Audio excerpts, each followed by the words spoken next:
This is the AEW Collision November 27, 2025 full show results video, which takes place at the Pinnacle in Nashville, Tennessee. The show started with a Continental Classic Blue League match between Pac vs Speedball Mike Bailey. Pac and Speedball Mike Bailey tore into each other in a furious, high-impact slugfest filled with stiff kicks and crushing suplexes. The standout moment came when Pac delivered a massive avalanche belly-to-belly superplex. Bailey rallied late with a poison rana, thrust kick, and tornado kick, nearly sealing the win. He aimed for the ultimate weapon, but Pac dodged, leaving Bailey to crash hard on his knees. Sensing the opening, Pac blitzed the ropes and leveled Bailey with a brutal clothesline before locking in the Brutalizer.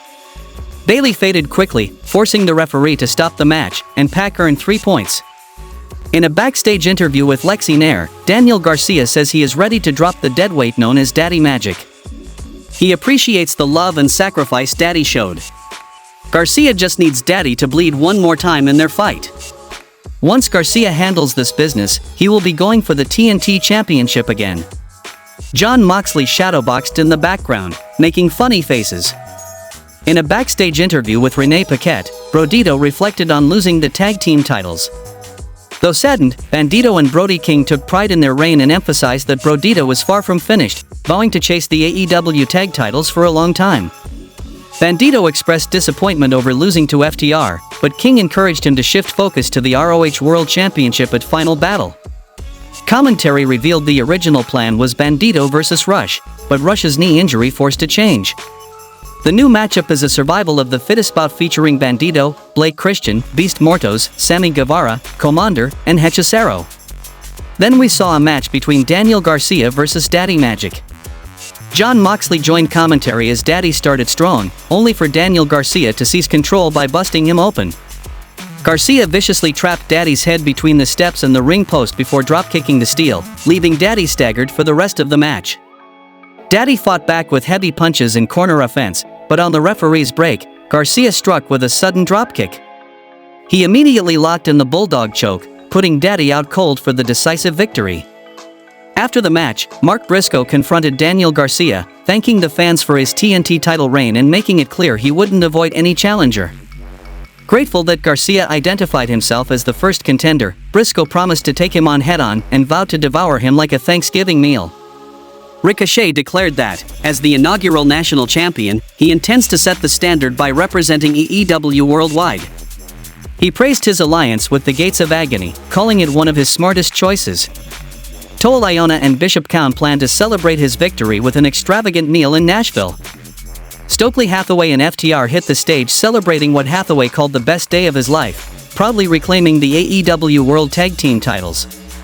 Hathaway praised FTR's lifelong grind, fighting since age 16 and overcoming every obstacle to become champions again.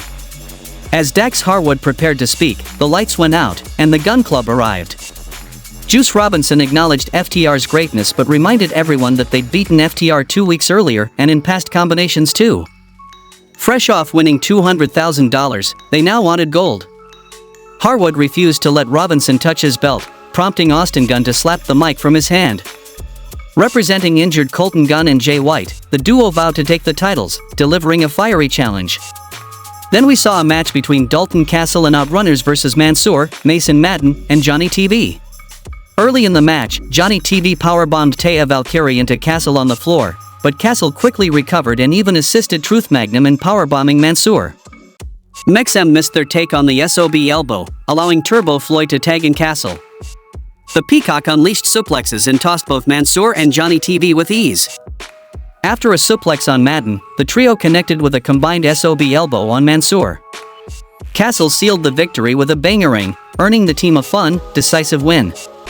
As Dalton Castle and the Outrunners celebrated their win, Ricochet interrupted, revealing that he and Gates of Agony never went out to eat. He demanded fans stop booing, which only fueled louder boos. Bishop Kaun blindsided Castle while Ricochet insisted this should be his championship celebration. Ricochet then confronted country star Michael Ray, who shoved him to the ground and jumped the barricade before security rushed in as Ricochet taunted him.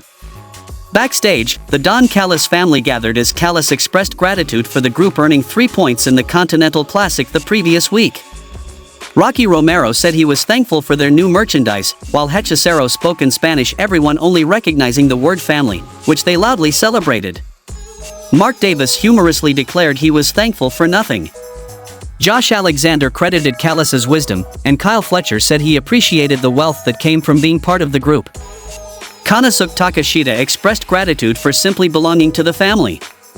Kazuchika Okada, however, quipped that he was thankful he wasn't teaming with Takeshita.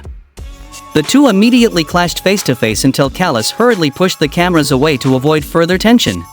Then we saw a match between Eddie Kingston versus Katsuyori Shibata, and the result of this match was Eddie Kingston defeated Katsuyori Shibata by pinfall with a DDT.